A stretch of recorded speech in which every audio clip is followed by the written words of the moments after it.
અત્યારે ડિમોલિશન કરો.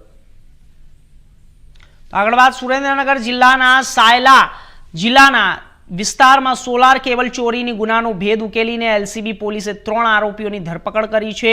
પોલીસે કાનપરા પાટિયા નજીકથી આરોપીઓને ચોરીના મુદ્દામાલ સાથે ઝડપી પાડ્યા હતા અને પોલીસે આરોપીઓ પાસે અંદાજે 143 કિલો તાંબાનો વાયર જેની કિંમત 1.43 લાખ રૂપિયા થાય છે અને એક ઇકો ગાડી સહિત કુલ રૂપિયા 3.43 લાખનો મુદ્દામાલ જપ્ત કરી એલસીબીની તપાસ દરમિયાન વિક્રમ બાટિયા કરશન ઉર્ફે થરેસા સુરજ સાલ્વીની ધરપકડ કરવામાં આવી છે.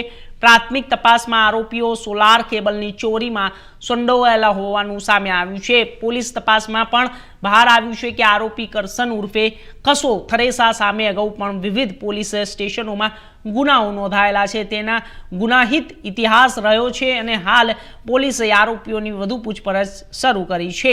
ગુનામાં સંડોવાયેલા છે કે નહીં તે દિશામાં પણ અત્યારે તપાસ ચાલી રહી છે. એક ગેંગને અત્યારે પકડવામાં આવેલ છે, જે વિશેષ રૂપથી જે સોલર પેનલ જે છે આમે કોપરના વાયરનો એ લોકો ચોરી કરતા હોય છે.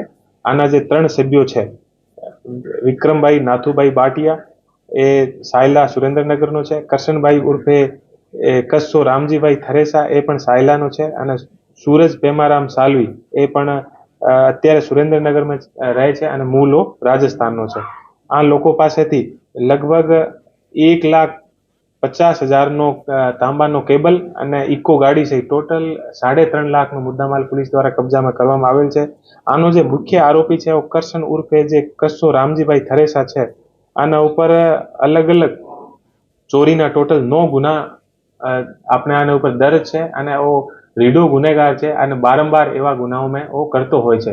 તો સુરેન્દ્રનગર જે એલસીબી છે, એલસીબીની આખી જે ટીમ છે સિંગરેખિયાના નેતૃત્વમાં બહુ સરસ કામગીરી જે છે આ કરવામાં આવે છે અને આ બદલ હું આ તમામને બધાઈ આપું છું.